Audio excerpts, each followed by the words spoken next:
Do we need to spend money to run business? अच्छा, business की शुरुआत की अगर बात करें, commencement of business, the day one, तो पहले दिन से पैसे खर्च होना शुरू हो जाते हैं। पहले दिन से to make investment, you to make your setup ready, you to get your assets purchase, right, right और नॉट। और उसके बाद जैसे बिजनेस स्टार्ट होता है, आपके day to day expense start हो जाते हैं। Rent, salary, stationery, electricity bill, telephone bill हो जाते हैं कि नहीं? जवाब दो। ठीक है, तो हमने आज के पहले कहीं ना कहीं अपने सिलेबस में एक्सपेंसेस के लिए कुछ बात सीखी। एक्सपेंसेस जब हम करते हैं तो what is the purpose of doing expense, what is the purpose of making an expense. Expense करने का पर्पस क्या है, हम क्यों खर्चा करते हैं, व्हाई डू वी स्पेंड। करने के लिए और उसको वर्किंग कंडीशन में वर्किंग कीप इट वर्किंग। अच्छा ओके, मैं वो सुनना चाहता हूँ। अच्छा ठीक है, मैं कुछ पूछता हूँ, मुझे हाय ना जवाब दो। क्या हम एक्सपेंस करते हैं इसलिए ताकि उसमें से बेनिफिट मिले, वी गेट सम रिटर्न।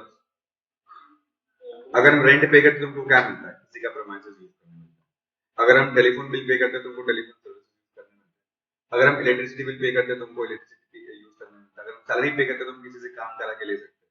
अगर हम स्टेशनरी परचेज करते हैं तो हम स्टेशनरी यूज करते हैं। आया ना? अगर हम कार परचेज करते हैं तो हम कार यूज करते हैं। तो कैन आई से every expenses is incurred for the benefit, yes और no? And that benefit can be long term and short term. Have you ever heard what is long term short term? क्या इसके पहले हमने कभी long term short term benefit की बात की? अगर आपको याद है तो मैं ना चैप्टर नंबर 2 में कार और वड़ा पाव का एग्जांपल दिया करता था। कार परचेज करना भी एक्सपेंस है और वड़ा पाव परचेज करना भी एक्सपेंस है, ये सुनो। बट कार और वड़ा पाव के अंदर फर्क क्या है? वड़ा पाव 2 5 10 मिनट में खत्म हो जाएगा और कार तुमको 2 5 मिनट में खत्म नहीं हो जाएगा। It will give you long term benefit. क्या एक बार वड़ा पाव लेके इसको तुम बेच सकते हो? Can you resale? नहीं, बट कार को लेके बेच सकते हैं। तो हमने वड़ा पाव को एक्सपेंस बोला था और कार को एसेट बोला था। फिर हमने जब चैप्टर का थ्योरी किया, हमने जब चैप्टर 1 का बैलेंस क्लियर किया तो हमने ये भी सीखा था कि वड़ा पाव जो है वो रेवेन्यू एक्सपेंस बोला जाता है और कार कैपिटल एक्सपेंडिचर। जो शॉर्ट टर्म एक्सपेंस उसको रेवेन्यू एक्सपेंस बोलते हैं और लॉन्ग टर्म एक्सपेंडिचर को कैपिटल एक्सपेंडिचर बोलते हैं। नहीं याद है तो ठीक है, बट जिनको याद है वो लोग याद कर सकते हैं इसको। ठीक है, ओके फाइन। अब मैं ये बताने जा रहा हूँ कि हर एक एक्सपेंसेस की उम्र होती है। हर एक्सपेंस तुमको बेनिफिट देता है और वो बेनिफिट या तो शॉर्ट टर्म होगा या तो लॉन्ग टर्म होगा। अब ये शॉर्ट टर्म मतलब क्या? से फॉर एग्जांपल तुम 2021 का अकाउंटिंग कर रहे हो, 2021 का, तो 2021 का अकाउंटिंग करते करते तुम जो जो भी खर्चे करोगे जिसका बेनिफिट 2021 में ही खत्म हो जाएगा। एक ऐसा अमाउंट जो तुमने 2021 में स्पेंड किया और वो 2021 में ही उसका बेनिफिट तुमको मिलेगा, उसका बेनिफिट 2022 में एक्सटेंड नहीं होगा। तो वो जो एक्सपेंस है उसको शॉर्ट टर्म एक्सपेंस बोलते हैं। बट अगर कोई ऐसा एक्सपेंस मैं करूं जिसको मैं पैसा पेमेंट कर रहा हूँ 2021 में, पर उसका बेनिफिट मुझे मिलते रहेगा 21, 22, 23, 24, 25, मतलब at least not in 21, it will extend beyond 21, तो उसको हम लॉन्ग टर्म एक्सपेंस बोलेंगे कि नहीं? जवाब दो। तो शॉर्ट टर्म और लॉन्ग टर्म एक्सपेंस के बीच में अगर आपको कोई डिफरेंस पूछता है तो आप क्या डिफरेंस बताओ अकाउंटिंग व्यू पॉइंट से? शॉर्ट टर्म मतलब क्या? एक घंटा, एक दिन, एक हफ्ता, एक महीना, एक साल, क्या? एक साल, एग्जैक्टली। एक साल मतलब वो अकाउंटिंग ईयर जिसकी तुम अकाउंटिंग कर रहे हो, बस वही साल। Any doubt? तो यहाँ देखो, जितना मैं तुमको बोला ना वो सब यहाँ पे लिखा हुआ है। कुछ लोग को एक मिनट रुको,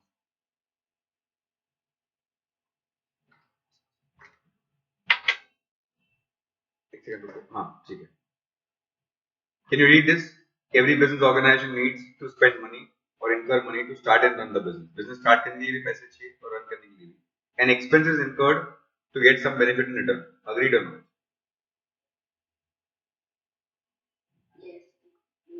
Benefit और expense क्या होता है? Available for either short term or long term. Accounting sense में short term मतलब less than 1 year and long term मतलब more than 1 year. Yes or no? जवाब दो। यहाँ तक कोई डाउट है? तो हमने ये भी सीखा था कि जब भी हम शॉर्ट टर्म एक्सपेंस को रिकॉर्ड करते हैं तो उसको नॉमिनल अकाउंट ट्रीट करते हैं, डेबिट ऑल एक्सपेंसेस।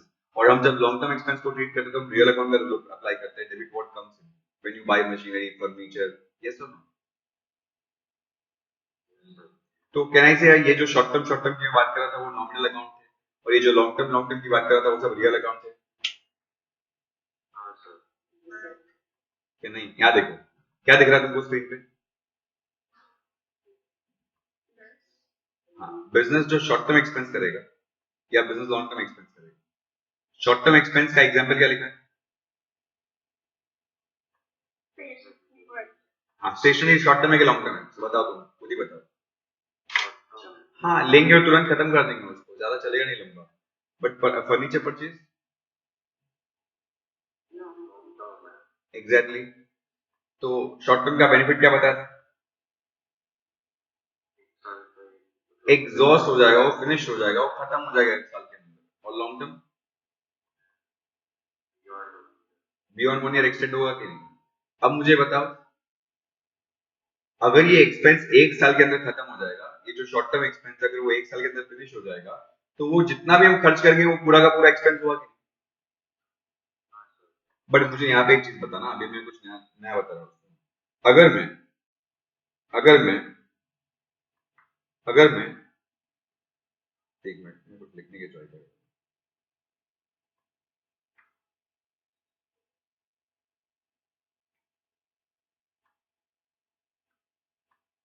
अगर मैं 50,000 रुपए का फर्नीचर परचेज करता हूँ, कितने का? और अगर ये फर्नीचर 1 साल में खत्म हो जाएगा कि लंबा चलेगा? क्या तुम भगवान हो, तुम जानते हो कितना चलने वाला? क्या तुम जानते हो ये कितना चलने वाला? बट क्या तुम अंदाज लगा सकते हो कितना चलेगा? सुनो ना, हम लाइफ में प्लानिंग करते हैं कि नहीं करते?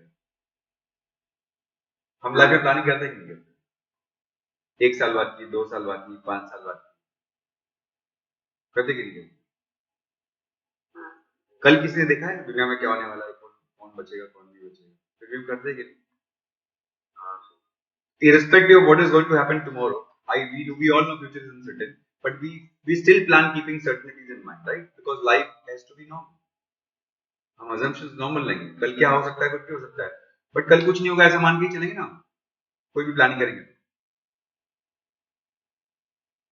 हेलो, ओके, तो अगर मैं तुमको बोलूं कि तुम्हें एस्टिमेट करना है फर्नीचर कितने साल चलेगा, तो तुम अंदाज से बोलोगे ना 4 साल, 5 साल, 6 साल तो चलेगा। और you are not the first buyer in the market to buy this furniture. तुम्हारे पहले और कितने लोगों ने फर्नीचर बाय किया हुआ है, तो उनका एक्सपीरियंस से तो पता चलेगा ना कि फर्नीचर कितना टाइम चल रहा है। तो मान लो इस फर्नीचर की एस्टिमेटेड लाइफ 5 इयर्स है। एस्टिमेटेड लाइफ, हाँ एस्टिमेटेड है, मतलब एग्जैक्ट नहीं है। और सर एस्टिमेट रॉन्ग हुआ तो एस्टिमेट रॉन्ग ही होते, कभी एक्यूरेट नहीं होते। उसका मतलब ये थोड़ी ना मैं एस्टिमेट करना बंद कर दूं, हम सोचना बंद कर दूं। एस्टिमेट करनी ही पड़ेगी। क्यों? रीजन सुनो। मुझे बताओ फर्नीचर कितने कितने रुपए का है, और अंदाज से वो कितने साल चलने वाला है? तो कैन आई से I have spent this 50,000 rupees not for 1 year but for all coming 5 years including current year? तो ये 50,000 रुपया मेरे पहले साल का एक्सपेंस हुआ, ये 50,000 रुपया मेरे आखिरी साल का एक्सपेंस हुआ, कि 50,000 रुपया मेरे ऑल 5 इयर्स का एक्सपेंस। तो अगर मैं बोलूं कि 50,000 रुपए को एक्सपेंस कैसे ट्रीट करने का, तो पहले ही साल में एक्सपेंस ट्रीट करने का, कि एवरी ईयर मुझे 5 पार्ट में डिवाइड करके एक्सपेंस ट्रीट करना? 10 10 10 10 10 अग्रीड, अग्रीड, अंडरस्टूड, अंडरस्टूड। मतलब मुझे बताओ 50,000 जो है वो एसेट है कि एक्सपेंस है, वो रियल अकाउंट है कि नॉमिनल अकाउंट? बट ये जो 10 10 10 10,000 के जो अकाउंट है ना, ये सब नॉमिनल अकाउंट है, ये एक्सपेंस है। मतलब इसका मतलब ये समझो कि one real account will be divided into 5 nominal accounts one after other.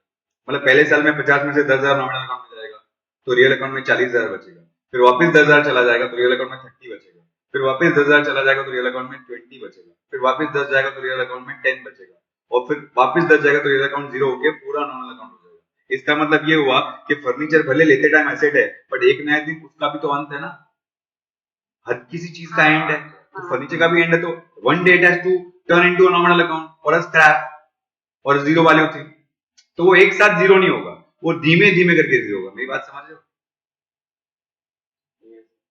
तो मुझे बताओ, अगर तुम 50,000 का फर्नीचर लोगे तो उसमें से तुम हर साल 50,000 का एक्सपेंस दिखाओगे कि एवरी ईयर उसका एक पार्ट को एक्सपेंस दिखाओगे?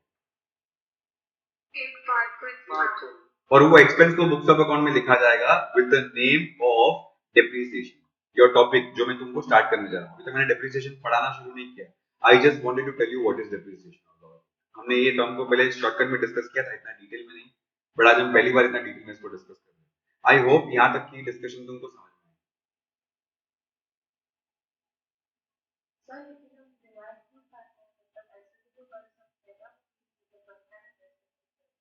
एग्जैक्टली वो वन टाइम इन्वेस्टमेंट एक अलग टर्म हो गया। इन्वेस्टमेंट ऐसा होता है जिसकी वैल्यू अप्रिशिएट होने के चांसेस है, जो हमको फ्यूचर में रिटर्न कमा के देगा।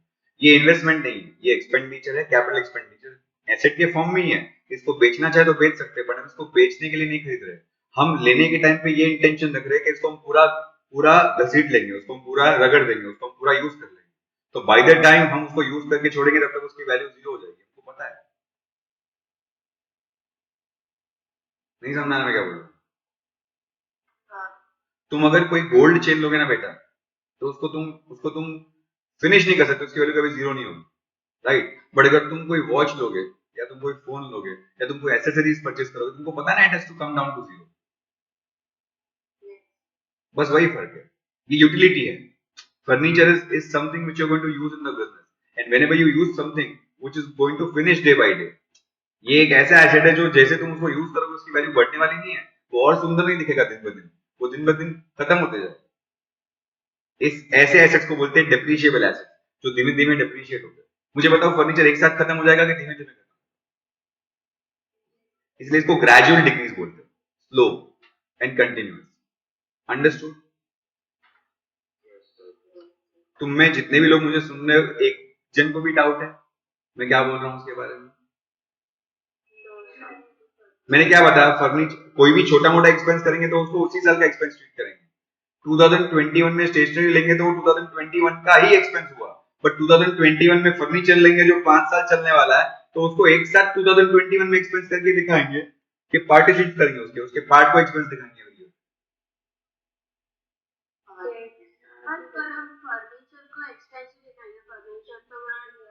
एग्जैक्टली पहले रियल अकाउंट दिखाएंगे, but at the end of the year उसमें से 10,000 खत्म हो गया, उतना पार्ट नॉमिनल अकाउंट में चला जाएगा। वही सिखाने की ट्राई करो। वो जिंदगी भर तक तुम्हारी बुक्स ऑफ अकाउंट में रियल अकाउंट करके रहने वाला नहीं है, तुम्हें उसको अलविदा करना पड़ेगा एक दिन, बाय बाय बोलना पड़ेगा। It will not serve you for 100 years। Agree हो?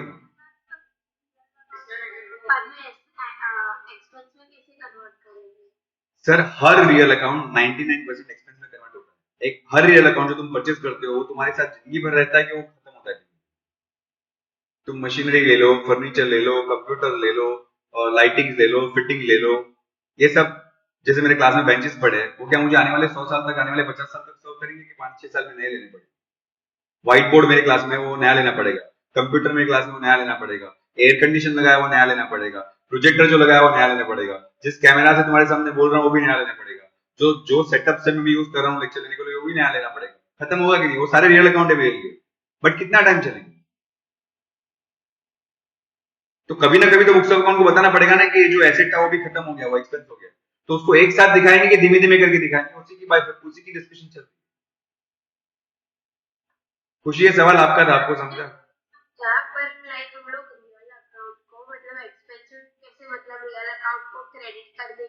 हाँ वैसे मतलब बाद में एक अमाउंट रियल अकाउंट को निकाल के नॉमिनल अकाउंट में ट्रांसफर किया जाएगा, मतलब nominal account debit to real account, ऐसा एंट्री होगा। अगर एंट्री तुम पूछ रहे हो तो बहुत जल्दी है, मैं नेक्स्ट स्लाइड में डिस्कस करूंगा तो, बट फिर भी तुमको बता दिया तुमने पूछा। समझा? Hello, everyone agreed? हाँ पूछो। हाँ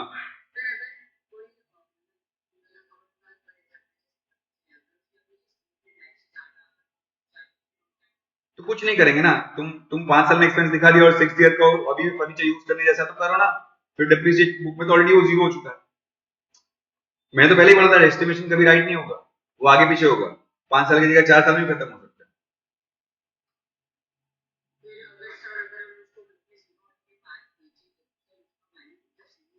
नहीं बेचेंगे तो जो मिलेगा वो प्रॉफिट ना, तुम्हारी बुक में वैल्यू जीरो है, तो जीरो वैल्यू का तुम जो भी रिकवरी होगा उसे प्रॉफिट बुक किया जाएगा बुक्स ऑफ अकाउंट में। समझा? मेरी बात सुनो, तुम जब बुक्स ऑफ अकाउंट में फर्नीचर को 50 में से 40 कर रहे हो, 40 में से 30 कर रहे हो, 30 में से 20 कर रहे हो, 20 में से 10 कर रहे हो, तो बुक्स ऑफ अकाउंट में उसका वैल्यू थोड़ा छोटा हो रहा है। फिजिकल फर्नीचर का एग्जिस्टेंस, उसका स्ट्रक्चर थोड़ी चेंज हो रहा है, वो तो वहीं का वहीं पड़ा हुआ है। तुमने कार का वैल्यू 10 लाख में से 9 लाख कर दिया, तो कार छोटी हो गई क्या? धीमे धीमे कार खत्म होगी? नहीं, it will not happen that way. तुम्हारा फिजिकल एग्जिस्टेंस अलग चीज है और बुक्स ऑफ अकाउंट अलग चीज है। हम बुक्स ऑफ अकाउंट की बात कर रहे हैं। फिजिकली फर्नीचर जैसा दिख रहा है वैसे ही दिखेगा। बुक्स ऑफ अकाउंट में उसकी वैल्यू को हम कम करते जाएंगे। सर पर फिर हम डेप्रिसिएशन कैसे कैलकुलेट करेंगे? आएगा ना आगे की स्लाइड में कैसे कैलकुलेट करेगा। अभी जो तुमको दिख रहा है ना 50, मेरी बात सुनो ना, 50,000 डिवाइड बाई 5 किया ना, एवरी ईयर में कितना कम कर रहा हूँ एसेट अकाउंट से? मैं एसेट अकाउंट से एवरी ईयर कितना माइनस करने वाला हूँ? वो डेप्रिसिएशन। मतलब अगर मैं तुमको इतना सब कुछ ना बताऊं, मेरी बात सुनो, अगर मैं तुमको सिंपल सिंपल बताऊं कि डेप्रिसिएशन का मतलब क्या होता है, तो एसेट्स की वैल्यू सेम रहती है कि कम होती है? चलो समझो, अभी लेक्चर स्टार्ट हुआ, और मैं तुमको आगे पहला क्वेश्चन पूछ रहा हूँ कि एसेट की वैल्यू सेम रहती है कि कम होती है ड्यूरिंग इट्स लाइफ टाइम? बस तो एक साथ कम होगी कि धीमे धीमे?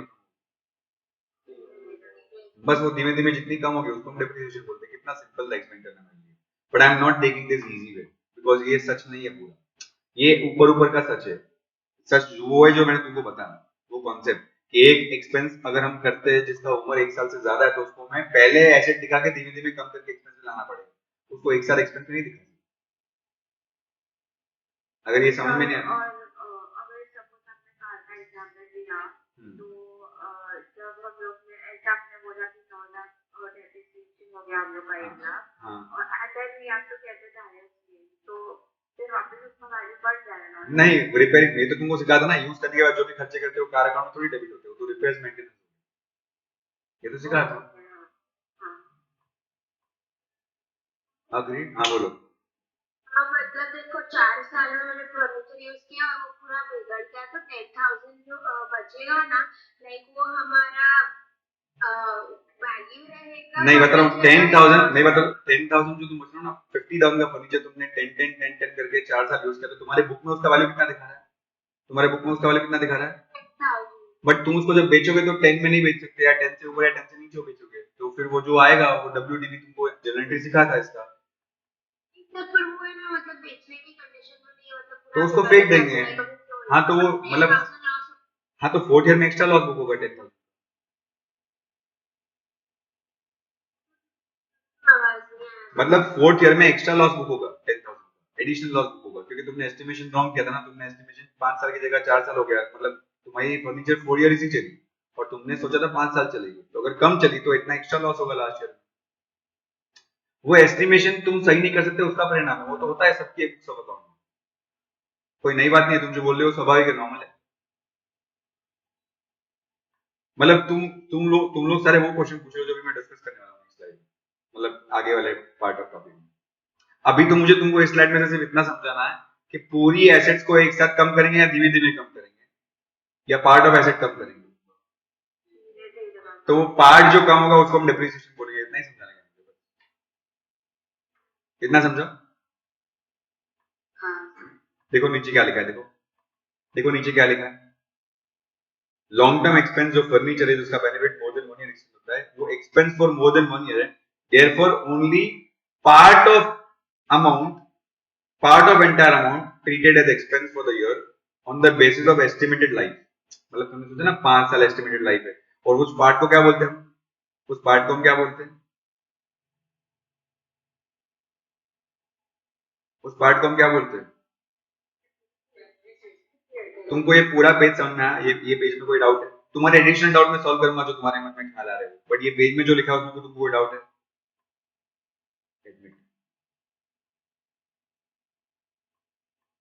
ये पेज में जितना लिखा है उसमें कोई डाउट है तुमको?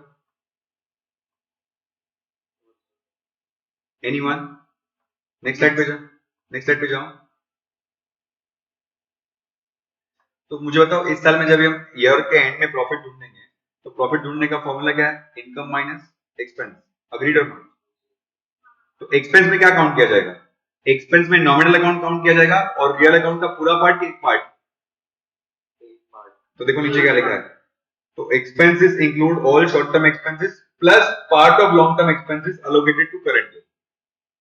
समझा? मतलब लॉन्ग टर्म एक्सपेंस का भी एक एक पार्ट हर साल एक्सपेंस अकाउंट में आते जाएगा धीमे धीमे। समझा मैं क्या बोल रहा हूँ? सर एक पार्ट मतलब मैं जो 10 एक साल का डिवीजन है वो हाँ वो इस एग्जाम्पल के लिए 10 समझा। आगे बढ़ो। अब तुम्हारा नेक्स्ट क्वेश्चन क्या है बताओ। किसी ने पूछा था तुम्हारे अभी तुम लोग में से ही कितना चार्ज करेंगे, मतलब कितना डिप्रिसिएशन चार्ज करेंगे हर साल, कितना निकालने का, यही क्वेश्चन लिखा ना यहाँ में। How much out of entire amount, मतलब cost to be treated as an expense. Expense मतलब डिप्रिसिएशन, बराबर ना। तो बताओ डिप्रिसिएशन कौन से अकाउंट से निकलता है, मतलब एसेट अकाउंट से। तो एसेट अकाउंट की जो वैल्यू कम होती है वो वैल्यू कौन से अकाउंट में चली जाती है, एसेट अकाउंट, मतलब डिप्रिसिएशन अकाउंट में। इन शॉर्ट यहाँ पे हम ये डिस्कस करेंगे that at the end of every year how much amount of asset to be transfer to depreciation account, कितना। ये देखो एग्जांपल, देखो क्या लिखा है इसमें। एग्जांपल क्या लिखा है, वही एग्जांपल जो मैं तुमको दिया था अभी। फर्नीचर कितने का परचेज किया है, कब परचेज किया, उसकी लाइफ कितनी है। तो देखो ओरिजिनल कॉस्ट 50,000 है और उसकी लाइफ देखो 1 2 3 4 5 साल है कि नहीं उसकी लाइफ। तो 5 साल का डिप्रिशिएबल अमाउंट कितना, टोटल 5 साल में कितना डिप्रिसिएशन चार्ज करना है, 50। तो 50 को कितने पार्ट में डिवाइड करो, कितना पार्ट आएगा, दिख रहा है, दिख रहा है। बट सर अगर ये एग्जांपल को मैं थोड़ा सा चेंज करूं, any doubt in this example, any doubt in this example. अगर इसमें थोड़ा चेंज करूं मैं कि ये जो एसेट हम 5 साल के बाद फेंक देंगे, क्या कोई भंगार वाला उसको लेके जा सकता है, क्या इसकी कोई स्क्रैप वैल्यू आ सकती है, क्या इसको बेच के कुछ। हाँ तो अगर वो भी तुम एस्टिमेट कर सकते हो कि चलो ये मशीन को जब बेचेंगे तो ये पूरा मशीन तो बेकार हो जाएगा, बट इसके स्पेयर पार्ट बेच के हमको शायद 10,000 रुपए रिटर्न मिलेगा, कितना। तो 50,000 जो कॉस्ट है वो पूरा तुम्हारा खर्चा है कि उसमें से 10,000 रिकवर होने का चांसेस है। तो तुम्हारा खर्चा पूरा 50,000 की 50,000 माइनस 10। तो 50 माइनस 10 को जब तुम 40,000, तो तुम्हारा डिप्रिशिएबल अमाउंट कितना हो गया, पूरा 50 डिप्रिशिएट करना कि खाली 40 डिप्रिशिएट करना। तो वो 40 को 5 पार्ट में डिवाइड करेंगे तो एवरी ईयर डिप्रिसिएशन कितना आएगा। हाँ ये देखो ये एग्जांपल नीचे, ऊपर वाले और नीचे वाले एग्जांपल में फर्क क्या है, ऊपर वाले एग्जांपल में नीचे वाले एग्जांपल में फर्क क्या है।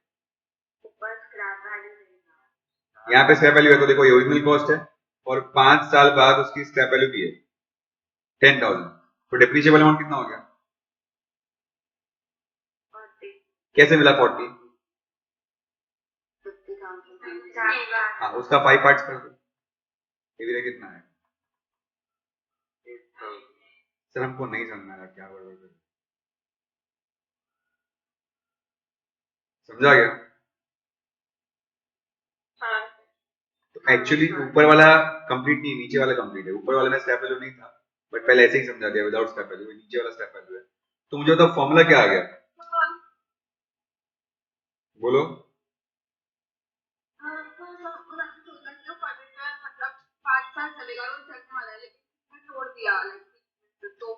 तो वो लॉस हो गया ना, वो अचानक से लॉस हो गया, उसको लॉस देखा जाएगा, तोड़ दिया, चोरी हो गया, जल गया, एक्सीडेंट हो गया, कुछ भी हो सकता है।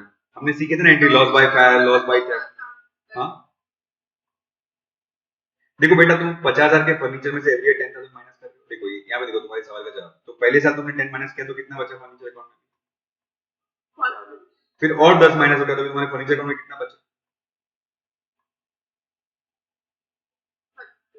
अब तुम बोल रहे हो दूसरे साल खत्म होने पे कोई किसी ने इसको तोड़ दिया, अभी इसको बेच के 1 रुपया नहीं आएगा, तो ये पूरा का पूरा 30 जो तुम्हारा एसेट था वो लॉस हो गया कि उसको एसेट अकाउंट से निकाल के लॉस अकाउंट में डाल दिया जाएगा। कौन सी बड़ी बात है, हमने सीखा था ना asset loss by theft, asset loss by fire, सीखा था कि नहीं सीखा एंट्री। हाँ वो तो क्वेश्चन में कितना पूछा है वो डिपेंड करता है ना, 1 साल का या 5 साल। तो स्क्रैप वैल्यू कर सकते हो हम लोग अभी देखो तुम्हें ना तुम भविष्य में जा रहे हो सर, तुम कौन हो भविष्य का, कौन लेगा कितने में लेगा, तो जैसे तुम लाइफ एस्टिमेट कर सकते हो तो eight the end of life उसके अंदर क्या बचेगा। अब जैसे कि मेरी बेंच में लकड़ा लगा है और मेटल भी लगा है, तो लकड़े की उम्र छोटी है, बट मेटल तो मुझे पता ना कितना लगा है, उसको मैं क्या रुपया किलो पे बेच सकता हूँ अंदाज से। हाँ एस्टिमेटेड है सर, एस्टिमेशन रॉन्ग हुआ तो मैं बोलता हूँ एस्टिमेशन रॉन्ग ही होगा, वो कभी एक्यूरेट नहीं हो सकता है, but you have to try estimating nearby, ताकि तुम्हारा डिफरेंस कम हो एस्टिमेशन का और रियलिटी का। ओके। सुन रहे हो और एस्टिमेशन? सर जब हम एंट्री करेंगे तो कॉलेज का परचेज का हम एंट्री करेंगे 50,000 हाँ एज अ रियल अकाउंट, और फिर हर साल के एंड में हम लोग 10 को ये नॉमिनल अकाउंट में डालेंगे। हाँ हाँ। ओके। कौन पूछ रहा था ये? ठीक है। ओके, बहुत बार लेक्चर अटेंड कर रहे हो, हाँ बोलो। पर इस हिसाब से देखो हम लोग सब एस्टिमेशन पे ही कर रहे हैं ना, तो ऐसे इस हिसाब से तो प्रॉफिट को ज्यादा भी दिखा सकता है, बिकॉज नहीं बेटा, ज्यादा दिखा नहीं सकते तुम। सुनो, पहली बात तो ये होगी कि डेप्रिसिएशन इज एन एस्टीमेट, ये बात कंफर्म है कि डेप्रिसिएशन कभी भी किसी का ज्यादा भी नहीं कर सकता है एक्यूरेट अमाउंट कैलकुलेट। पप्पा छोड़ो, मतलब डेप्रिसिएशन एस्टीमेट है, बराबर है कि नहीं? तो एसेट से रिलेटेड जितनी भी वैल्यूज होगी वो सब एस्टिमेटेड होगी, आप प्रॉफिट ज्यादा नहीं दिखा सकते। कैसे नहीं दिखा सकते? तुमने 50 में से 10 माइनस किया, 10 माइनस किया, तुम्हारा वैल्यू 2 साल के बाद कितना दिख रहा है बुक्स ऑफ अकाउंट में? नहीं, 50 में से 10 तुमने दो बार माइनस किया तो कितना दिख रहा है? 30 दिख रहा है। और मैंने तुम्हारी जगह 10 की जगह मैंने 15 माइनस किया डेप्रिसिएशन, मैंने। ठीक है, तो मेरी वैल्यू कितनी दिख रही है? मेरी बुक में वैल्यू कितनी दिख रही है? तुम्हारे हिसाब से डेप्रिसिएशन 10 था, मेरे हिसाब से डेप्रिसिएशन 15 था। अब मैं अगर एसेट को 20,000 में बेच देता हूँ तो मेरी बुक में लॉस कितना दिखेगा? मेरे बुक में लॉस कितना दिखेगा? कुछ भी नहीं लॉस दिखेगा ना, क्योंकि ऑलरेडी 30 का लॉस तो डेप्रिसिएशन के नाम पे बुक हो चुका है। आज मेरी बुक में वैल्यू 20,000 है और मैं 20,000 में बेच रहा हूँ, तो मेरे लिए तो जितना वैल्यू बुक में दिखा रहा था उतना वैल्यू रिकवर हो गया। अग्रीड और नॉट? बट तुम जब उसको 20 में बेचोगे तो तुम्हारे बुक में 10,000 का लॉस दिखेगा, क्योंकि तुम्हारे बुक सब अकाउंट में एसेट्स की वैल्यू 30,000 है और तुम उसको बेच रहे हो 20,000 में, तुम्हारे बुक में 10,000 का लॉस दिखेगा कि नहीं? तो जितना लॉस तुमने ऊपर कम दिखा है डेप्रिसिएशन करके, उतना बेचने के टाइम पे ज्यादा दिखाना पड़ेगा। इसमें कम ज्यादा कुछ नहीं होता है, मैं ज्यादा प्रॉफिट दिखा सकता हूँ, कम प्रॉफिट दिखा सकता हूँ, ऐसा कुछ नहीं है, क्योंकि टोटल एसेट की वैल्यू 50 ही है, मुझे उसके अंदर ही खेलना, कभी कम कभी ज्यादा। वो ओवरऑल 3 4 5 साल के साल में लाइफ खत्म होते थे, वो सब स्क्वायर ऑफ हो जाएगा।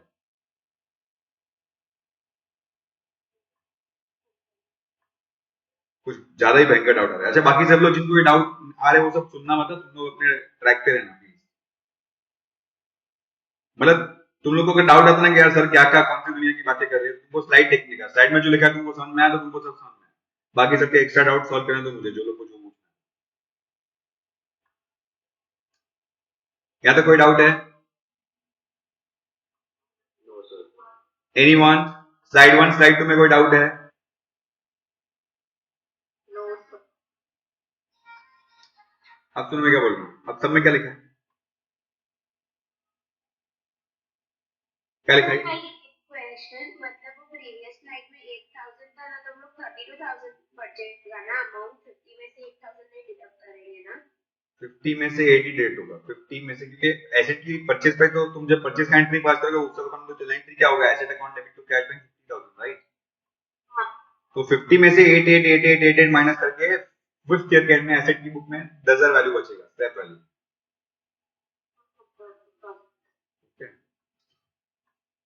सुनो मैं क्या बोल रहा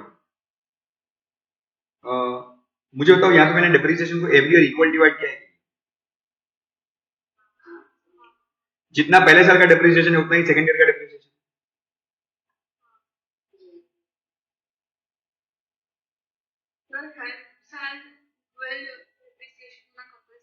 मैं वही बात पे आ रहा हूँ, कौन पूछ रहा है, किसने पूछा है क्वेश्चन?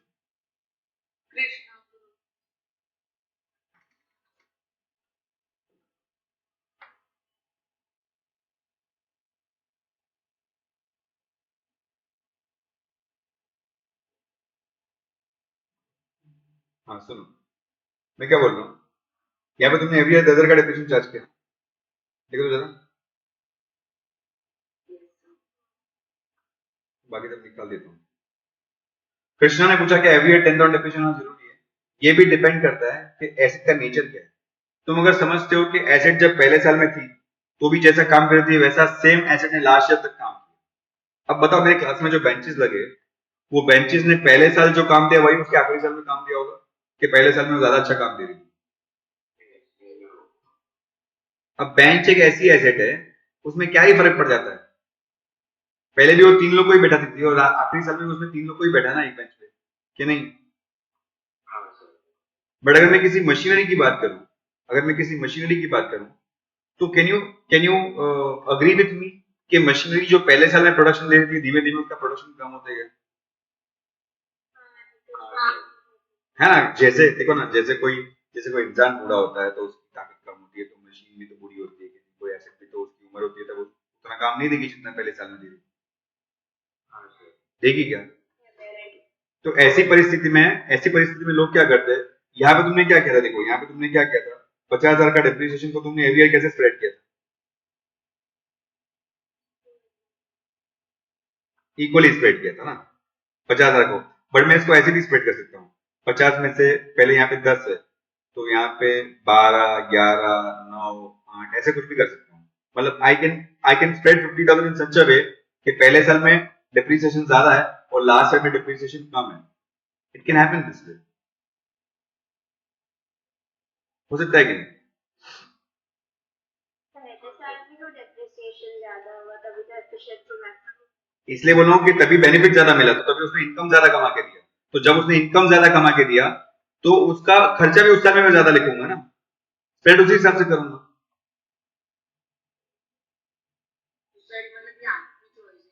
यस, ये मेरी मतलब, तुम्हारी मतलब, हमारी मतलब अकाउंटिंग की चॉइस है कि हमें डिप्रिसिएशन कैसे चार्ज करना है, फिक्स्ड अमाउंट चार्ज करना है कि रिड्यूसिंग अमाउंट चार्ज करना है। सुनने में क्या बोल रहा हूँ?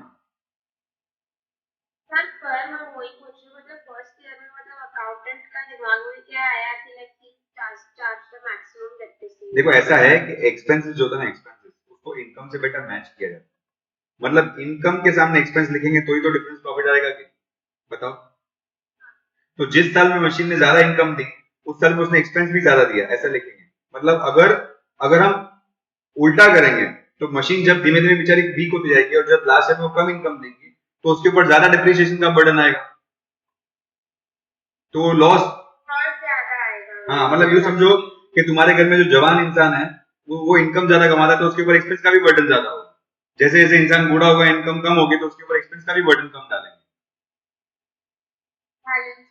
हाँ कि नहीं? हेलो, हाँ सर। पक्का समझा? तो ये किसकी चॉइस रहेगी, डिप्रिसिएशन इक्वल चार्ज करना कि रिड्यूसिंग चार्ज करना? तो बस ये देखो नेक्स्ट स्लाइड में हम वही डिस्कस करने वाले हैं। मतलब तुम लोग कितने मैजिकल हो यार, जो मैं डिस्कस करना चाहता हूँ तुम 5 मिनट पहले ही पूछ लेते हो। मतलब मुझे कुछ सवाल ही नहीं करने पड़ते, अपने आप ही वहीं पे डिस्कशन पहुंच जाते हैं। अकाउंटेंट से ज्यादा भी टाइप ऑफ एसेट डिपेंड नहीं करेगा।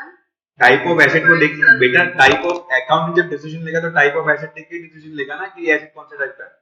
आज एसेट खुद तो डिसीजन नहीं ले पाएगा मुझे ऐसे डिप्रिशिएट करो, डिसीजन किसका रहेगा? और obviously on the basis of type of asset. वही तो मैं डिस्कस तुम्हारे साथ मैं बेंचेस और मशीन का एग्जांपल क्यों शेयर। मतलब अकाउंटेंट का पक्का कैसे पता चलता है? पक्का नहीं होता बेटा, पक्का कुछ नहीं होता है, पक्का जीवन में कोई नहीं होता है, एस्टिमेट है, वापस से बोल रहा हूँ। बट नेचर ऑफ एसेट मुझे पता तो चलता है कि नहीं। अगर मैं कोई मशीन परचेज करने जाता हूँ तो उसकी एफिशिएंसी जैसे जैसे कम होगी तो number of unit same produce करेगी कि कम प्रोड्यूस करेगी ईयर बाय ईयर। तो उतना तो कॉमन सेंस होता है ना, कोई कोई एसेट तो ऑब्वियस होता है जिसमें कोई बहुत बड़ा दिमाग की जरूरत नहीं होती है, नॉर्मल इंसान भी एस्टिमेट कर सकता है।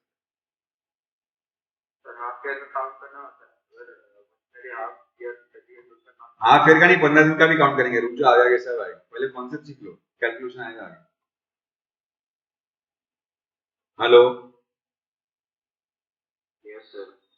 यहाँ तक कोई डाउट है?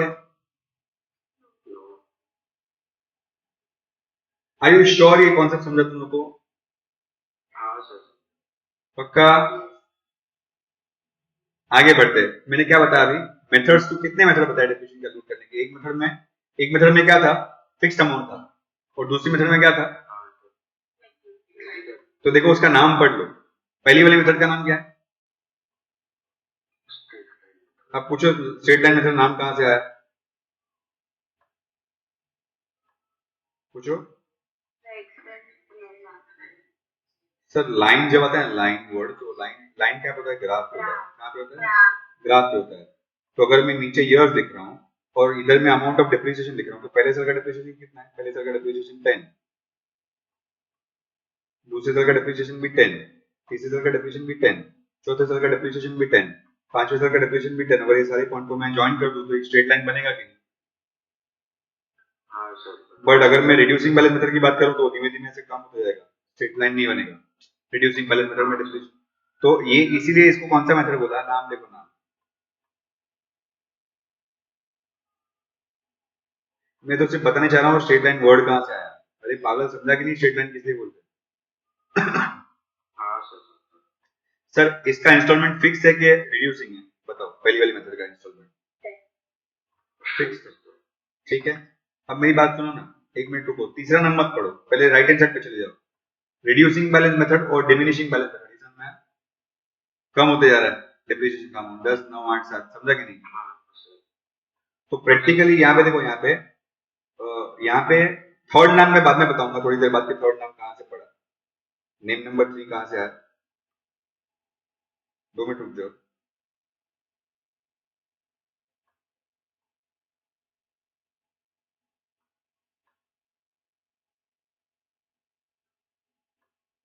दो मिनट रुक जाओ। अब खाली बताओ, यहाँ पे जो स्लाइड पे जो लिखा जाएगा वो पढ़ो। दोनों मेथड में फर्क क्या है? तुम मुझे बताओ, मेथड 1 और मेथड 2 में फर्क बताओ। Under SLM amount of depreciation to be charge every year, every accounting year is equal same fix, बराबर ना? बट आरबीएम में इक्वल है क्या? आरबीएम में इक्वल है, क्या लिखा है? Reducing and not same. फिर दूसरा क्या लिखा है? अजम्पशन। इक्वल कब करेंगे? अगर अकाउंटेंट ऐसा समझता है कि ये एसेट जो है हम परचेज कर रहे हैं वो हर साल सेम बेनिफिट देगी, तो अकाउंटेंट एसएलएम मेथड फॉलो करेगा। और अगर एसेट का बेनिफिट धीमे धीमे कम होते जाएगा, मतलब asset gives more benefit when it is new in the beginning and the benefit derived from asset keeps on diminishing as asset grows old, तो अकाउंटेंट कौन सी मेथड सिलेक्ट करेगा? समझा क्या? अब पढ़ो थर्ड पॉइंट क्या लिखा है। थर्ड पॉइंट क्या लिखा है, पढ़ो।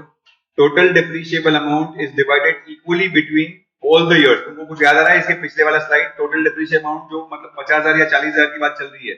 एग्जाम्पल 2 की बात करो तो 40,000 वाज डिप्रिशिएबल अमाउंट, और उसको तुमने 8 8 8 8 8 करके 5 इयर्स में इक्वली डिवाइड किया कि नहीं किया? बट यहाँ पे ऐसे डिवाइड होगा क्या बाजू वाले में? कैसे डिवाइड होगा? It is divided in such a way that amount charged in the first year is maximum and keeps on reducing in every subsequent year during its useful life. नहीं समझा? अब मुझे बताओ, पिछले पिछले उसमें एग्जाम्पल था, देखो एग्जाम्पल 2 है ये। Original cost 50,000, estimated scrap value 10,000 और एस्टिमेटेड यूजफुल लाइफ 5 इयर्स है, यही है ना? 50,000 माइनस 10,000 डिवाइड बाय 5, ऐसे डेप्रिसिएशन का अमाउंट निकाला था ना 8,000। तो फॉर्मूला क्या बन गया? फॉर्मूला क्या बन गया? 50,000 में से 10,000 निकालेंगे, उसको 5 साल से डिवाइड करेंगे, तो फॉर्मूला बनाओ। 50,000 मतलब ओरिजिनल कॉस्ट, उसमें से 10,000 निकालेंगे मतलब scrap value, divide by estimated useful life, तो ये अमाउंट ऑफ डिप्रिसिएशन आ गया। नहीं समझा? What is the formula for calculating depreciation for your depreciation for annum? क्या फॉर्मूला? सर ये फॉर्मूला रट्टा मारने की जरूरत है कि कॉमन सेंस है, लॉजिक है? Are you sure? कंफर्म? मैं आगे बढ़ू क्या? अब कभी कभी है ना क्वेश्चन में परसेंटेज ऑफ डिप्रिसिएशन दिया होगा, रेट डिप्रिसिएशन 10% चार्ज करो, 15% चार्ज करो। ये परसेंटेज कैसे कैलकुलेट होते हैं उसकी भी चर्चा बाद में करेंगे, ठीक है? बट मान लो तुमको परसेंटेज ऑफ डिप्रिसिएशन दिया हुआ, क्या दिया हुआ है? तो तुमको दोनों मेथड में कैसे चार्ज करने का परसेंटेज ऑफ डिप्रिसिएशन? देखो सुनो, पहला एग्जांपल क्या है? पहली मेथड में एग्जांपल क्या है? ओरिजिनल कॉस्ट कितना है देखो, 1 लाख का डेप्रिसिएशन। तो मैंने देखा ओरिजिनल कॉस्ट 1 लाख, उसके ऊपर डिप्रीसिएशन 10% 2021 का कितना आता है बताओ? 90,000। नहीं नहीं, डिप्रीसिएशन का अमाउंट कितना आया? 1 लाख पे 10% 10,000 ना, 10,000। तो फर्स्ट ईयर के एंड में वैल्यू कितना बचेगा? 90,000। उस वैल्यू को क्या बोलते हैं याद रख लो, अपने दिमाग में बैठा लो, उस वैल्यू को बोलते हैं रिटर्न डाउन वैल्यू। क्या बोलते हैं? Return down value. Short form है WDV। शॉर्ट फॉर्म क्या है? WDV। समझा मैं क्या बोल रहा हूं? समझा?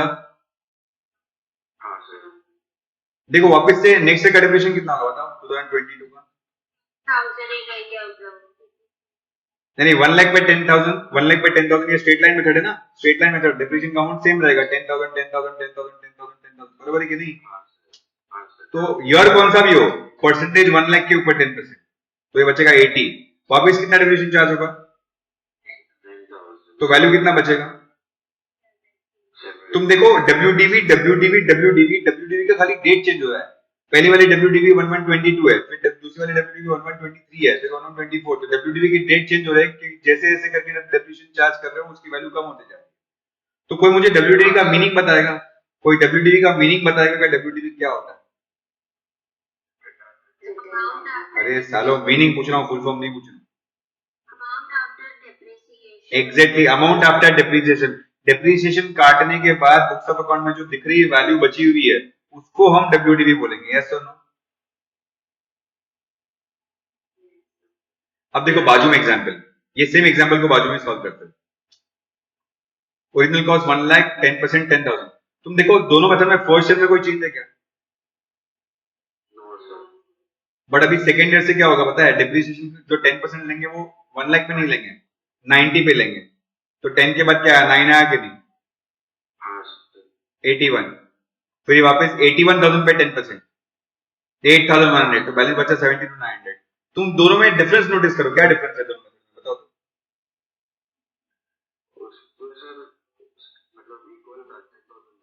1 लाख पे 10%, 1 लाख पे 10%, 1 लाख पे 10%, ऐसा किया तुमने।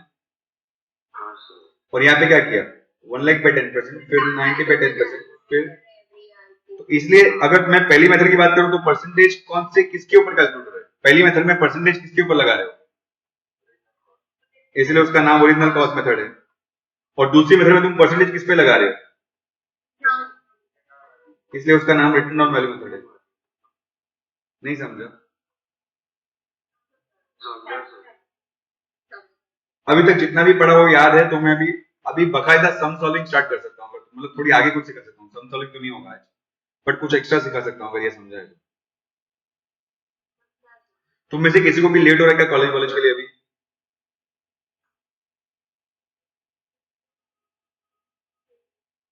किसी को भी लेट हो रहा है कॉलेज कॉलेज के लिए? अगर मैं 15-20 मिनट एक्सटेंड करूँ लेक्चर को, 11:15 की जगह 11:30 छोड़ दो, चलेगा? चलेगा, जरूर चलेगा।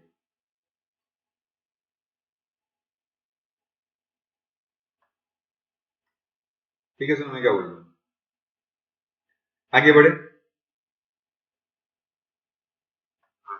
सर अब हम क्या सीखने जा रहे हैं? चलिए काम करो, मुझे बताओ कि तुमने पहली स्लाइड में क्या सीखा, एक बार वापस से। पहली स्लाइड में क्या सीखा?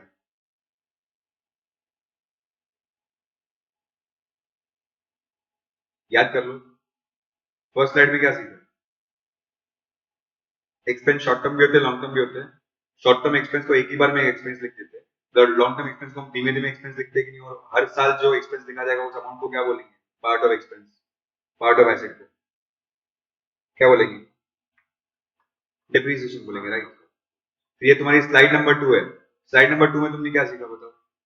स्लाइड नंबर 2 में तुमने क्या सीखा? ओरिजिनल कॉस्ट और स्क्रैप वैल्यू के बीच का जो डिफरेंस होता है उसको क्या बोलते हैं? ओरिजिनल कॉस्ट और स्क्रैप वैल्यू के बीच का जो डिफरेंस होता है उसको क्या बोलते हैं? डेप्रिशिएबल अमाउंट को ही स्प्रेड करना होता है, बराबर ना?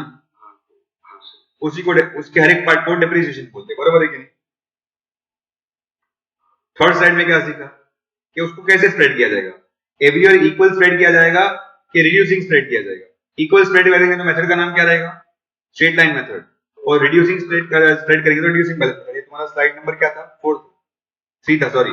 ये स्लाइड नंबर 4 पे उसका एग्जांपल तुमको दिख रहा है। ये एग्जांपल क्या है? When percentage of depreciation given, उसको तुम्हें यूज कैसे करना है याद रखना। मैंने अभी तक डिस्कस नहीं किया है परसेंटेज कहां से आए, बताऊंगा बट आज नहीं, बाद में। बट परसेंटेज दिए तो उसको यूज कैसे करना है, समझा? हाँ सर। फिर फिफ्थ स्लाइड अब हम डिस्कस करेंगे। फिफ्थ स्लाइड पे क्या लिखा है बताओ। इसके पहले वाली 4 स्लाइड में कोई डाउट है? इसके पहले वाली 4 स्लाइड में कोई डाउट है कि नहीं? No sir. फिफ्थ स्लाइड पढ़ो। फिफ्थ स्लाइड क्या लिखा है? हेडिंग क्या है फिफ्थ स्लाइड का, जरा देखो तो।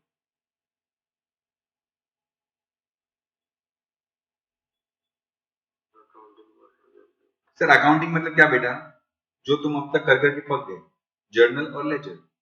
एसेट परचेज करेंगे, एसेट बेचेंगे, डिप्रिसिएशन बुक करेंगे, तो ये सब का जर्नल एंट्री हुआ कि नहीं? इसका लेजर पोस्टिंग हुआ कि नहीं होगा? बुक्स में लिखने के लिए क्या करना पड़ता है? जर्नल एंट्री और लेजर पोस्टिंग ही करना पड़ता है। वहां पे मैसेज टाइप नहीं किए जा सकते या पैराग्राफ नहीं लिखे जा सकते। बुक्स ऑफ अकाउंट में कोई भी चीज जर्नल लेजर फॉर्म में लिखा जाएगा। अग्रीड और नॉट? तो आइए सीखते हैं, आइए सीखते हैं फटाफट से।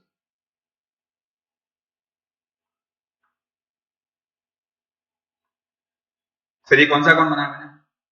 राइट हैंड साइड पे कौन सा अकाउंट बनाया? एसेट मतलब एग्जांपल फर, इसको समझ लो फर्नीचर अकाउंट है। ये फर्नीचर अकाउंट है, बराबर है कि नहीं? तो ये अकाउंट लेजर में बनता है कि जर्नल में बनता है? बट लेजर के पहले क्या बनेगा? तो पहली जर्नल एंट्री क्या है?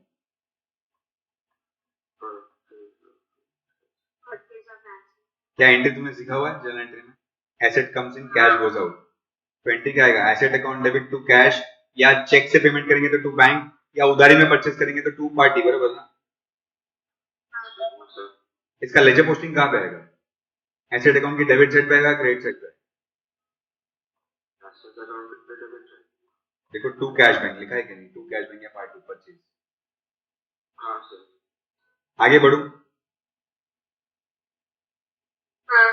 क्या हमने जर्नल एंट्री करते करते ये सीखा था कि एसेट के ऊपर एक्सपेंसेस किए जाते हैं?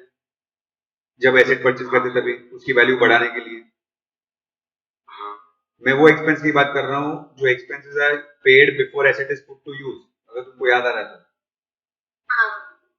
तो उसको उसको एक्सपेंस अकाउंट में डेबिट करते हैं कि एसेट अकाउंट में डेबिट करते हैं? इंस्टॉलेशन वगैरह एसेट अकाउंट में देख लो, है हेडिंग अलग है बट एंट्री सेम है। देखो asset debit to cash bank party, बराबर ना? इसका भी लेजर पोस्टिंग कहां पे आएगा?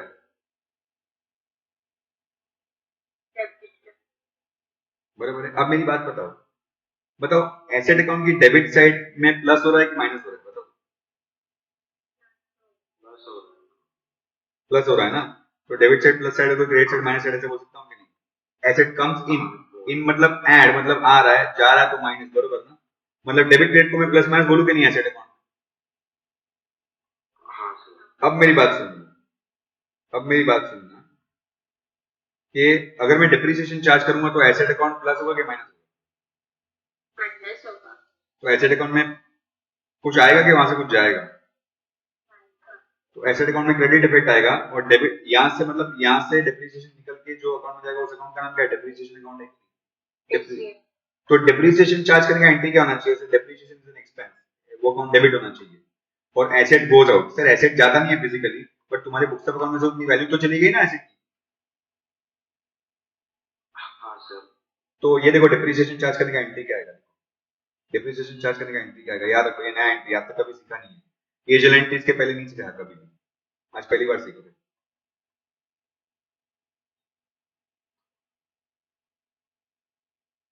बराबर है?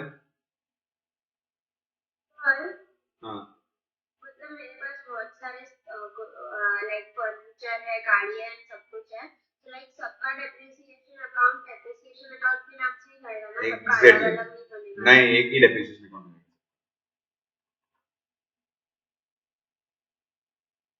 समझा? तो इसका पोस्टिंग कहां पे आएगा बताओ? एसेट अकाउंट की डेबिट साइड पे आएगा या क्रेडिट साइड पे आएगा? सबके क्रेडिट साइड है। देखो बाय डेप्रिसिएशन थर्ड एंट्री, बराबर है कि नहीं? बराबर है? अब सुनो, अगर मैं तुमको बोलूं कि अगर मैं तुमको ऐसे बोलूं कि ये डेप्रिसिएशन एसेट में बाय डेप्रिसिएशन लिखा है, तो नीचे डेप्रिसिएशन अकाउंट अगर मैं बना दूं तो उसमें क्या लिखा जाएगा? टू एसेट लिखा जाएगा कि नहीं? इसका पोस्टिंग हाँ सर। वैसे ही पोस्टिंग आएगा ना, डेप्रिसिएशन में टू एसेट, एसेट में बाय डेप्रिसिएशन, अग्रीड और नॉट? अग्री। तो ये expense eight the end of the every year एक बड़े अकाउंट में जाता है, जो अकाउंट तुमको सिखाना बाकी है, जो मैं तुमको लास्ट टॉपिक में सिखाऊंगा फाइनल अकाउंट में। बट अभी के लिए खाली याद कर लो इसको, ईयर के एंड में यहाँ से निकाल के एक अकाउंट में ट्रांसफर किया जाता है, मतलब ये अकाउंट को क्रेडिट किया जाएगा और वो अकाउंट में डाला जाएगा जहाँ पे जाना है, by P&L account, profit and loss account. क्या नाम है इसका? क्या नाम है? मतलब ये अकाउंट P&L अकाउंट ईयर के एंड में बनता है, जहाँ पे सारे इनकम एक्सपेंसेस शिफ्ट हो जाते हैं। क्यों, ये हम बाद में डिस्कस करेंगे, बट अभी के लिए तुम इतना याद रखो, depreciation eight the end of the year कहाँ पे ट्रांसफर होगा? डिप्रिसिएशन अकाउंट का बैलेंस। तो उसका एंट्री क्या आएगा? डिप्रिसिएशन अकाउंट जिसको डेबिट किया था उसको हटाने के लिए क्रेडिट कर दो, और फिर जहां पे डालना है वो अकाउंट डेबिट कर दो। और तुमको ये एंट्री याद रखने की जरूरत नहीं है, चलेगा, ये नहीं याद रखोगे तो अभी के लिए P&L टू डिप्रिसिएशन। अब मुझे बताओ, एसेट परचेज किया तो बेचेंगे भी नहीं बेचेंगे? तो बेचने का एंट्री, पहली वाली एंट्री का वो रिवर्स एंट्री आएगा, एसेट टू कैश की जगह कैश टू एसेट, बराबर ना? हाँ सर। तो देखो ना, cash bank debit, party debit to asset, और इसका पोस्टिंग कहाँ पे आएगा? डेबिट साइड पे, क्रेडिट साइड? एसेट क्रेडिट होगा। बाय कैश, बाय कैश में, समझा कि नहीं समझा? परचेज डेबिट में था, सेल्स क्रेडिट में। हेलो, एसेट जा रहा है ना? हाँ सर। अब बताओ, एसेट बेचने में प्रॉफिट लॉस हो सकता है कि? हाँ सर। अगर 10,000 की एसेट, नहीं 50,000 की एसेट को तुमने 10 10 10 करके 3 बार माइनस किया, तो 50 में से 10 माइनस 3, देखो 50,000 की एसेट में से 10 माइनस हुआ तो 40 बचा, 40 में से 10 माइनस हुआ तो 30 बचा, 30 में से 10 माइनस हुआ तो 20 बचा। कितना बचा?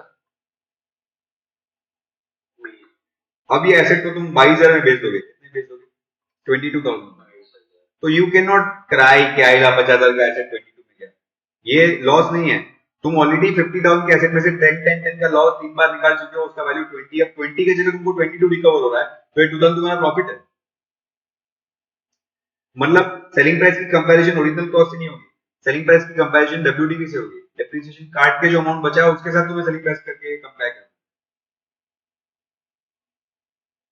हेलो, तुम्हारे बुक में एसेट जो वैल्यू दिखा रहा है, तुम्हारे बुक्स ऑफ अकाउंट में एसेट जो वैल्यू दिखा रहा है, अगर तुम उससे ज्यादा में बेचोगे तो प्रॉफिट ही होगा।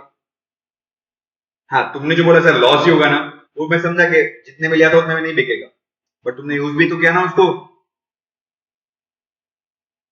तो उसका यूसेज निकाल के तुम्हारे बुक में उसकी वैल्यू कितनी बची थी 3 साल बाद? 20,000। तो तुमको उसको 20 का 22 रिकवर हुआ ना, प्रॉफिट बुक करो। समझा? हाँ सर। तो प्रॉफिट लॉस कैसे मिलेगा, किसको किससे कंपेयर करना है? अगर तुम्हारी WDV 20,000 और तुम्हारी सेलिंग प्राइस 22,000 है, तो ये क्या होगा? प्रॉफिट होगा कि लॉस होगा? प्रॉफिट होगा। और अगर तुम्हारी WDV 20,000 और सेलिंग प्राइस 19,000, तो ये क्या हो गया? लॉस। बराबर ना? कि नहीं? हाँ सर। सर तो प्रॉफिट और लॉस की एंट्री करनी पड़ेगी कि नहीं? जवाब दो। तो प्रॉफिट से एसेट की वैल्यू बढ़ती है कि कम होती है? बढ़ती है।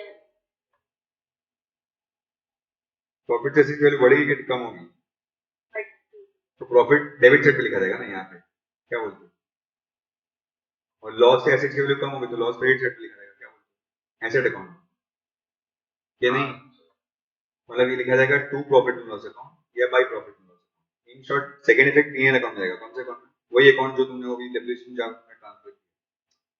मतलब पहले ये याद रखो, देखो थोड़ा मुझे मुझे पता है थोड़ा डिफिकल्ट है याद रखना, मेरी बात सुनो, मैं थोड़ा फटाफट बोल दिया, मेरी बात सुनो। Profit on sale of asset मतलब एसेट का वैल्यू बढ़ा के कम हो, बढ़ा। तो मुझे एसेट अकाउंट को क्या करना चाहिए? डेबिट करना चाहिए कि क्रेडिट करना? डेबिट। तो asset account debit to P&L, देखो ये to profit on sale of asset, profit on sale of asset is nominal account credit और इनकमिंग गेन्स, वो रूल के हिसाब से अकाउंट क्रेडिट होता है। और फॉर्मूला क्या है प्रॉफिट का? सेलिंग प्राइस माइनस WDV, देखो ना लिखा है कि नहीं लिखा? बट अगर बताओ लॉस हुआ तो मुझे एसेट अकाउंट डेबिट करना पड़ेगा कि क्रेडिट करना तो लॉस अकाउंट डेबिट हो जाएगा, ये देखो दिख रहा है कि हाँ sir. Loss account debit to asset, तो उसका पोस्टिंग भी देख लो, लेजर पोस्टिंग भी देखो, to profit on sale of asset by loss on sale of asset, दिख रहा है कि नहीं? हाँ सर। अब तुम में से कुछ लोग हैं ना जिनको अभी तक कुछ समझ नहीं है, जिनको सब्जेक्ट ज्यादा इतना डिस्कशन करना पसंद नहीं, जिनको कॉन्सेप्ट पसंद नहीं, जिनको खाली प्रॉब्लम सॉल्विंग पसंद है, मैं उनके लिए एक लाइन बोलता हूँ, बोलूं बोलूं? अब तक मैं जो भी बोला तुमको कुछ नहीं समझा ना, तो तुम सम सॉल्व करने के लिए खाली खाली इतना याद रखो, कितना जितना मैं सर्कल करता हूँ, कुछ भी याद रखने की जरूरत नहीं है। किस पे सर्कल किया था देखो तुमने?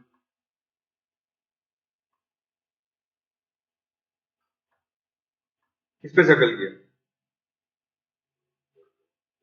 मतलब ना जर्नल एंट्री याद रखना है, एक भी जर्नल एंट्री याद रखने की जरूरत नहीं है ये चैप्टर का सम सॉल्व करने के लिए, एक भी जर्नल एंट्री नहीं याद रहेगा तो चलेगा, तुम्हारे नॉलेज के लिए याद रखना है तो रखो, बट नहीं याद रहेगा तो चलेगा, उसके बगैर काम हो जाएगा। तुम्हें कुछ कंसेप्ट याद नहीं रखना है, तुम्हें खाली इतना याद रखना है कि 3 ट्रांजैक्शन से एसेट की वैल्यू बढ़ती है जो डेबिट है, और 3 ट्रांजैक्शन से एसेट अकाउंट की वैल्यू में कम होगा तो वो क्रेडिट है। एक एक करके याद रखो, तो परचेज से एसेट अकाउंट बढ़ेगा कि कम होगा? परचेज से एसेट अकाउंट बढ़ेगा कि कम होगा? हाँ, तो डेबिट, तो सेल क्या होगा? उसका उल्टा, सेल क्या होगा? क्रेडिट। एसेट पे इंसिडेंटल एक्सपेंस करने से एसेट का वैल्यू बढ़ेगा कि कम होगा बताओ? इंसिडेंटल एक्सपेंस से वैल्यू बढ़ेगा कि कम होगा? हाँ, और डिप्रिसिएशन से क्या होगा? डिप्रिसिएशन से और प्रॉफिट से बढ़ेगा और लॉस से कम होगा। देखो ना कितना सिंपल है याद रखना है, इसके लिए कोई भी जनरल याद रखने की जरूरत है क्या? क्योंकि एग्जाम में तुमको क्या पूछेंगे, फिर टूट जाओ, एग्जाम में तुमको जनरल नहीं पूछेंगे, एग्जाम में तुमको पूछा जाएगा प्रिपेयर एसेट अकाउंट, तो तुमको एसेट अकाउंट बनाने के लिए खाली इतना याद रखना है कि कौन सी चीजें डेबिट में आएगी, कौन सी चीजें क्रेडिट में आएगी। एक बार वापस से बोल दो, परचेज डेबिट में आएगा तो सेल क्रेडिट में आएगा, इंसिडेंटल एक्सपेंसेस डेबिट में आएंगे तो डेप्रिसिएशन क्रेडिट में आएगा, प्रॉफिट डेबिट में आएगा तो लॉस क्रेडिट में। बस खत्म हो गया, ये 6 ट्रांजेक्शन ऊपर लिखे, कुछ नया क्या है? 6 को छोटे कुछ नया है क्या? सबको इतना याद रहेगा कि नहीं रहेगा? हाँ पूछो, खुशी क्या पूछ रहे हो? सर देखो हम लोग का लाइक परचेज अमाउंट 50,000 है, इंसिडेंटल एक्सपेंसेस 5,000, सर डेप्रिसिएशन अगर हम लोग कैलकुलेट कर रहे हैं 55,000 पे। 11,000 लेंगे ना। हाँ हाँ हाँ, क्योंकि जब मैंने तुमको ओरिजिनल कॉस्ट 50 बोला तो 50 इंक्लूडिंग इंस्टॉलेशन एक्सपेंस था। ओरिजिनल कॉस्ट मतलब वो जो तुम एसेट अकाउंट में डेबिट कर। ओके अच्छा मैं क्या बोल रहा हूँ, कितनी चीजें डेबिट में और कितनी चीजें क्रेडिट में याद रखो एसेट अकाउंट में। एसेट अकाउंट में क्या क्या डेबिट है, क्या क्या क्रेडिट है? बताओ, परचेज डेबिट है तो सेल क्रेडिट है, परचेज डेबिट है तो सेल क्रेडिट है ना? इंसिडेंटल एक्सपेंस डेबिट है तो डेप्रिसिएशन क्रेडिट है, प्रॉफिट डेबिट है तो लॉस। कितनी चीजें टोटल? है। 6। एक 3 डेबिट 3 क्रेडिट, एक का प्रॉफिट एक है, दिख रहा है कि नहीं? परचेज डेबिट में, सेल्स क्रेडिट में, है ना? इंसिडेंटल एक्सपेंसेस डेबिट में तो डेप्रिसिएशन क्रेडिट में, प्रॉफिट डेबिट में। कभी भी नहीं आ सकता है, रियल अकाउंट है, कितनी बार सिखा, real account never shows credit balance, सिखा ना? लॉस प्रॉफिट बुक करने के बाद बैलेंस होता है, बैलेंस पहले नहीं होता है।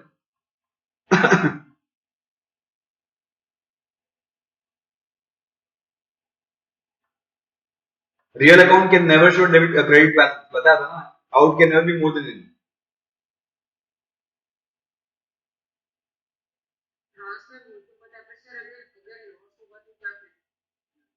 तुझे ऐसे क्यों लग रहा है कि लॉस में क्रेडिट बैलेंस दिखाएगा? लॉस होगा तो लॉस बुक करेंगे, प्रॉफिट होगा तो प्रॉफिट बुक करेंगे, बट लॉस या प्रॉफिट हो, in any case it will never show debit balance, sorry never show credit balance, कभी क्रेडिट ज्यादा हो ही नहीं सकता।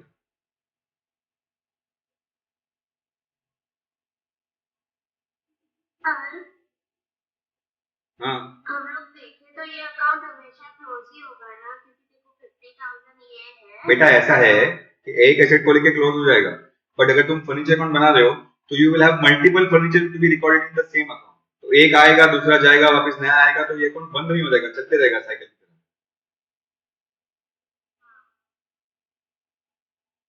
समझा मैं क्या बोल रहा हूँ? हाँ सर। मैं आगे बढ़ू?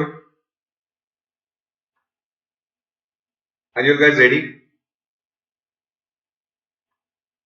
Yes, sir. You have 5 minutes more to spend with me. तो मैं आज का कंक्लूजन बता सकता हूँ, मतलब जिन लोगों को आज कुछ नहीं समझा इससे पहले, उन लोगों को क्या याद रखने का, ये पहला प्रॉब्लम है, ये समझने की ट्राई करो। खाली लेजर अकाउंट क्या पूछा है, व्हाट इज आस्क्ड, क्वेश्चन का लास्ट लाइन रीड करो। Prepare which account for how many years, 3 years. कौन से 3 साल? 21, 21. अब मुझे ये बताओ क्या लिखा है, mister Raju purchase furniture on 1121 for rupees 1 lakh and decided to charge depreciation 10% of which method, कौन सी मेथड है? Straight line basis. मेथड 1 के 2? First method 1. ये फॉर्मेट में अपने हाथों से बनाओ कि रेडी चलेगा जो लिखा है? अब मुझे बताओ कि तुमने original cost of furniture as on 1121, ये मेरा पेन क्यों ठीक से नहीं चल, कितना है ओरिजिनल कॉस्ट, कितना है? 1 lakh. पहले डिप्रिसिएशन का एक वर्कआउट बना दो, less depreciation for 2021 at the rate 10%, कितना आएगा बताओ? तो 90 को क्या बोलेंगे, 90 को डब्ल्यूडी बोलेंगे। वापस से 2022 का डिप्रिसिएशन 10,000. टू 10,000, 9,000 नहीं, Straight line basis. Straight line basis है, इसको वापस से क्या बोलेंगे, डब्ल्यूडीवी बोलेंगे। वापस से डिप्रिसिएशन 2023 का 10%, कितना आएगा? तो 70 को क्या बोलेंगे? और कहां तक चार्ज करते रहोगे डिप्रिसिएशन? सर वो तो आगे बहुत होगा, बट हमको जितना पूछा उतना वहां पे रुक जाओ ना, कितना पूछा है तुमको कहां तक पूछा है? 23,000.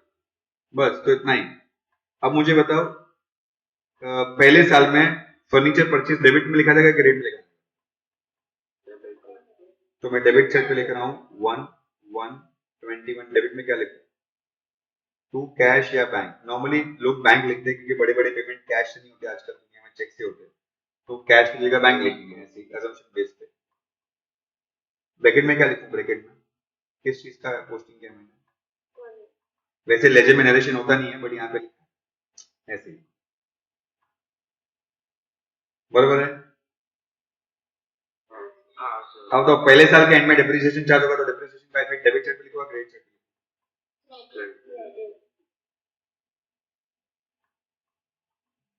बाय डिप्रिसिएशन कितना पहले साल का डिप्रिसिएशन? तो जब इसको मैं बंद करूंगा, क्लोज करूंगा, तो उसमें बैलेंस कितना बचेगा? सर लेजर अकाउंट बंद कैसे होता है, डेबिट का टोटल करो, डेबिट के टोटल में से क्रेडिट का टोटल निकालो 10, तो जो बैलेंस बच गया उसको 90, ये 30 दिसंबर 21 बाई बैलेंस करेक्ट डाउन, फिर इसको नीचे क्या लिखते हैं, 22 में क्या लिखेंगे?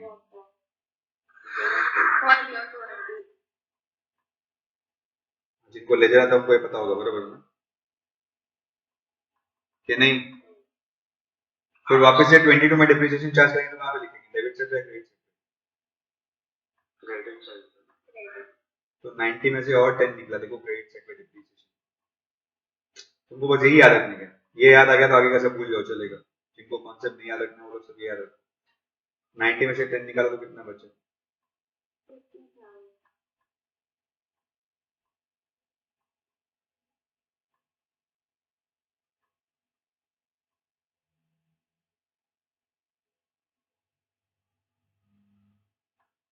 सर ऊपर 22 आएगा, नीचे 23 आएगा कि नहीं? फिर वापस से हाँ सर. 31 दिसंबर को 23 को डिप्रिसिएशन चालू होगा, लास्ट दिन को, ईयर के लास्ट दिन को, कितना 10,000 ना, हाँ सर. तो बैलेंस कितना बचेगा बताओ?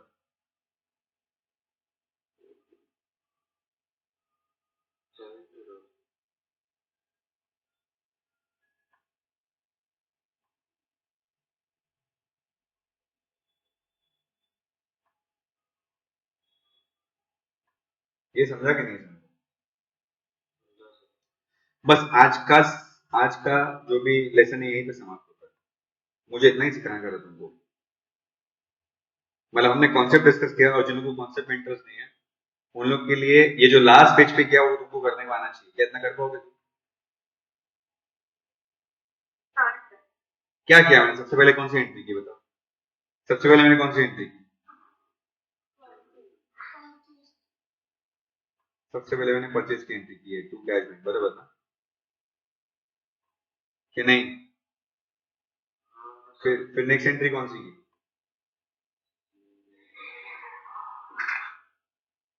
नेक्स्ट एंट्री कौन सी की?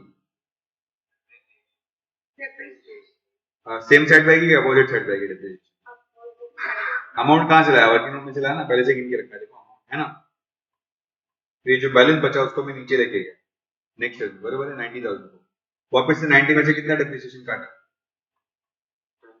तो कितना बैलेंस बच गया? वो 80 को मैं नीचे लेके गया, वापस से 80 में से कितना डेप्रिसिएशन काटा? कितना बैलेंस बच गया? उसको मैं नीचे लेके गया, बस इतना अगर तुमको करने को आता है तो आज का लेक्चर समाप्त हुआ। आगे का तुमको जो भी तुमने सुना, जितना तुम याद रख सकते हो तुम्हारी मर्जी, वो सब कॉन्सेप्ट है। तुम लोग पहली बार सुन रहे हो इसलिए शायद तुम उतना ज्यादा नहीं याद रख पाओगे, रख पाओ तो अच्छी बात है, ठीक है। उसको बार बार सुनना, बार बार देखना तो सब याद रह जाएगा, और धीमे धीमे आगे आगे अपने आप याद रहेगा। बट अभी के लिए अगर तुमको ऐसा लग रहा है कि नहीं सर ने बहुत डिस्कस कर दिया, ज्यादा चीजें बता दी, तो आई कंक्लूड कि मेरा जो भी कुछ सिखाने का पर्पस था वो ये लास्ट प्रॉब्लम कराने के लिए था। अगर तुमको ये सॉल्व करने को आता है तो अब तक मैं तुमको जो भी समझा वो सब तुमको समझना है। एग्जाम पॉइंट ऑफ व्यू ये तुमको सीखने का, ये प्रॉब्लम जो हमने किया वो अभी इसको थोड़ा आगे करेंगे। ये तो बहुत सिंपल एग्जाम्पल था, ठीक है। अब तुम देखो नेक्स्ट एग्जाम्पल अगर मैं दिखाऊं तुमको, तो उसमें एक एसेट नहीं है, कितने एसेट है देखो। एग्जाम्पल 2 में कितने एसेट है देखो, हर साल नए नए एसेट है, ठीक है। तो वो अभी कर रहा हूँ कि नेक्स्ट लेक्चर में? ठीक है। तो मतलब ये जैसे जैसे हम आगे आगे लेक्चर बढ़ाएंगे ये कॉम्प्लिकेशन बढ़ता जाएगा। बहुत सारे एसेट बीच में से परचेज करेंगे, बीच में सेल करेंगे, लॉस प्रॉफिट का कैलकुलेशन आएगा, मेथड चेंज होगा, कभी आरबीएम कभी एफआईएम, ठीक है। तो बस यही सब करते रहना है लास्ट लेक्चर तक। But I hope you understood the concept.